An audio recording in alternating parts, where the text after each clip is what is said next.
Hey, this video is just to show you what I believe is the best route for delivering the Pill Lad's meat as early as possible in the game. If you don't know what that means, I don't know how you found this video, and you're probably spoiling some quests or areas in Silksong for yourself, but hey, you do you. The long and short of it is, once you found the Goman, or whatever his name is, whoever it is here, in the Coral Chambers, he'll task you with finding him a bunch of ingredients, one of which is a Courier Rasher. It's like a little satchel of meat. To get the meat, you'll have to do one other quest found at the Bellheart Wish Wall, which I believe is completed up in Sinner's Road once you have that.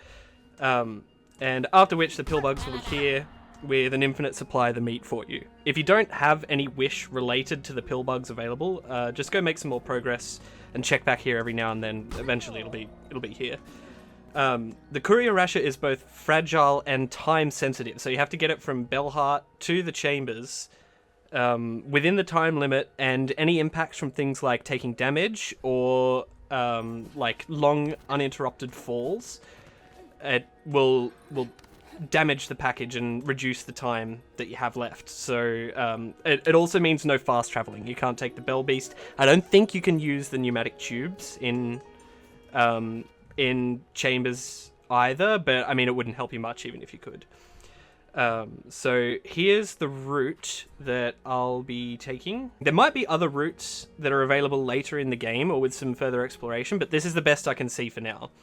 I strongly recommend listening to the next couple of setup tips, but if you just want to skip to seeing me run the route, here's the timestamp, and there you go. So here are a couple of helpers. A couple of these will apply more broadly to the other delivery jobs that the Pill Boys have as well. And they've got these other deliveries that you can make. So, number 1, clear your route. This should be very familiar for anyone who did the optional flower deliveries in Hollow Knight 1. There are a handful of enemies who can seriously jeopardize your delivery, especially in the latter half of this route, so it behooves you to go through ahead of time and kill all of the non-respawning enemies, and then come back to Bellheart and start the delivery without ever using a bench during this process. There's a sped up run through playing in the background while I go through these tips. It just shows the bugs that I strongly recommend clearing this way first. Seriously, do it. Don't be like me and try to do this with enemies blocking your path like 8 times until someone reminds you that you can do this. It's just painful. There's enough to worry about in the environment. Just clear the route, honestly. Here I fell down too far. That second drill fly doesn't usually aggro. That was just my bad, so you can ignore him.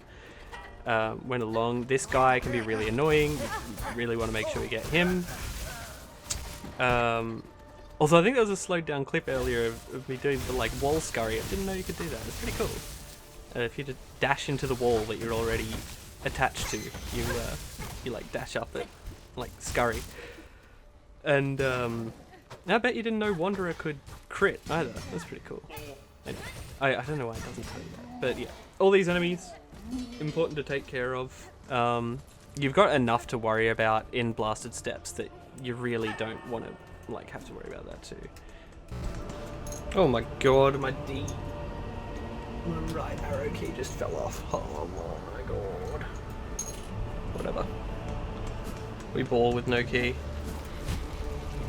I cannot ball with no key. Oh my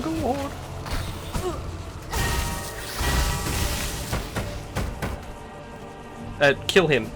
Don't leave him alive, he's annoying. So, anyway, once you've killed all the enemies as well, you can Bell Beast back to Bellheart. So, you can do that to save time. Using the fast travel, I almost said public transport. Using the fast travel doesn't respawn enemies, it's only sitting at a bench or dying. So, yeah, that's totally fine. Also, with these guys, a lot of the ones that you have to clear out, they have a tendency to fall off their platforms, and most of the time you need to chase them down their platform and kill them. Like, follow them down wherever they fell, because if you leave the area and come back in, they'll respawn back where they originally spawned. So if anyone falls down, chase them, kill them. All these guys, like, it would be nice if you could just ignore them, but especially like this one, the flying one, who just throws shit at you the whole time. It's just so annoying, and just too inconsistent to try to get past hitless, or especially to try and fight them in the moment. Like, just way easier, just go through, clear it out. You'll save yourself so much pain, trust me. This guy has a real tendency to just immediately yeet himself off the cliff, no matter what you do. Like, really tried so many things. You can one-shot him with tools, if you find that easier. Like with the bomb tool or whatever, but yeah. It's not too bad. So, this is the last guy. And so if you've been following the video, that's everyone. That's everyone who can block your path. So that's the big tip. That's the make or break one. Honestly, you can probably just go based on that and you'll be fine. But I've got some other little things that might help you out. One, I do recommend using the Wanderer's Crest and the anklets if you have them. Sorry, I don't remember where you get each of those. I think the anklets are behind a weave nest. It might be the one in Far Fields, but I can't remember for sure off the top of my head. These aren't essential by any means, but really, the anklets do make you move pretty quick, and you have no other use for silk while you're doing this. And the Wanderer's Crest just makes it easy to pogo. It's just really simple and fast, and you can just get up and down really quick. So, like I said, definitely don't need it, but hey, if you can, you may as well. Another thing is to familiarize yourself with the Grand Gate platform puzzle. This thing here. I'm not going to try and solve it while I'm reading at the same time, because my brain is cooked enough when it comes to this puzzle. I don't know why. But honestly, it shouldn't be a run killer unless you've seriously cooked it and already taken some damage along the way. But if you're a dumbass like myself, running into this with no plan at all can cost precious time. And unlike the enemies, these platforms do reset when you leave. So you can't preset the solution. You'll see, even on my successful run, I waste a bit of time here. So even if you just do 1 or 2 practice climbs, it'll be enough to smoothen it out. And also, do watch out for the room immediately following this puzzle, because straight away there's a saw blade and it hits for 2. So as soon as you leave this room, just be careful. Another thing is to watch out for bumps like this. So something that's not explicitly told to you is that hitting walls at full sprint speed, it also damages the delivery. It's not a problem for most of the run, but there are 2 noteworthy moments I'll highlight. One is this little pool of water right behind the Bell Beast here. The thing about water is that dashing while you're swimming instantly puts you at max speed. So that's bumping. So if you happen to fall in the water and dash, you'll immediately hit the wall and damage the Rasher. I recommend just getting used to leaping straight over this. The other trap point that you need to watch out for bumping is right at the very end. There are these switch walls just as you enter the final zone, and, well, I'll just let my second last attempt speak for itself.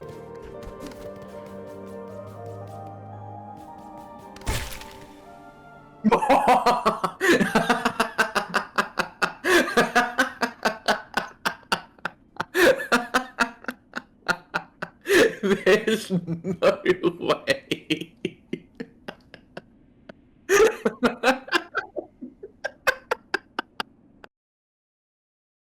Finally, just a general thing. My estimate is that you can afford about 2 hits as long as your trip goes smoothly and you make a good time outside of those hits.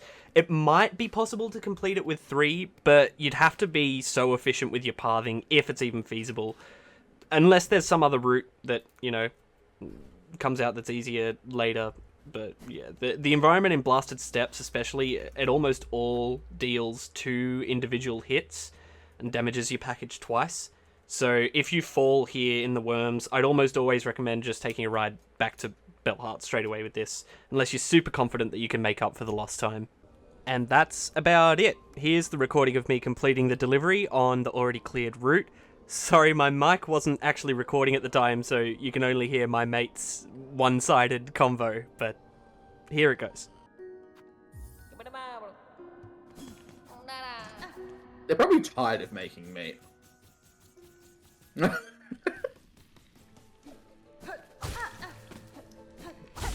doing it for you. They're making it for you. Very kind of them.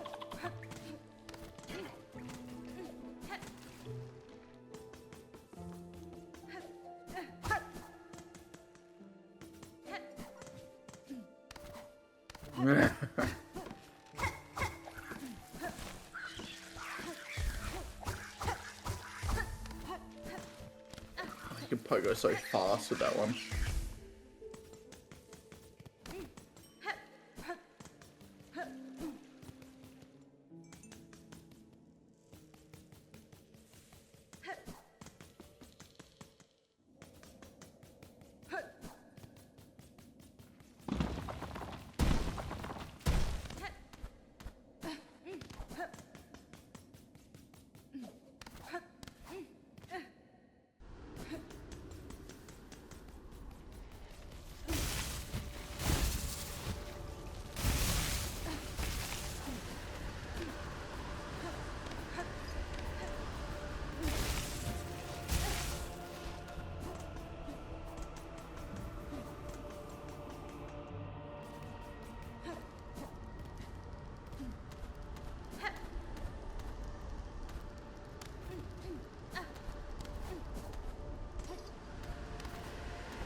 I actually didn't know you could smack them up like that.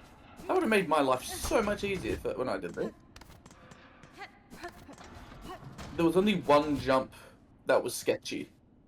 I had to like jump on a wall and like get a bit of height from a strange wall climb, but the rest of it was doable. It was.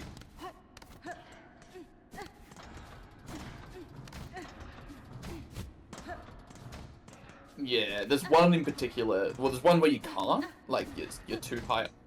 Sorry, yeah. Yeah. There's one where it's too high. You can't. Yeah, and I had to do some sketchy thing with that.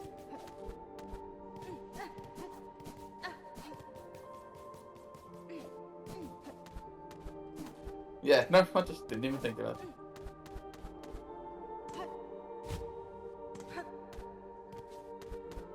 I've found the wall climb to be less, grippy.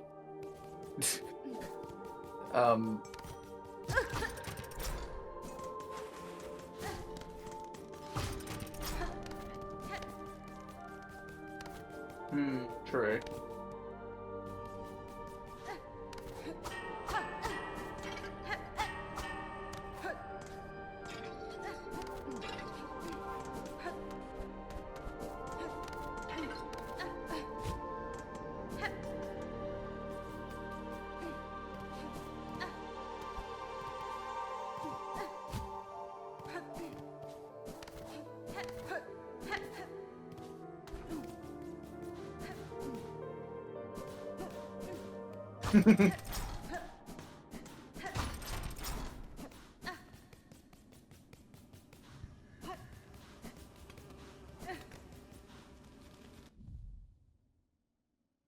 Where is he?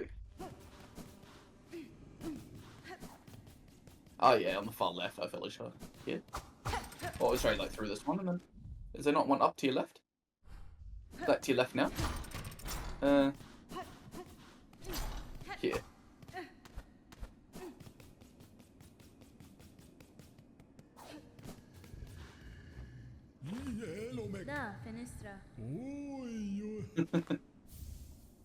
Thanks for watching. If you found the route useful, be sure to give it a like, and many blessings for all your future meaty expeditions.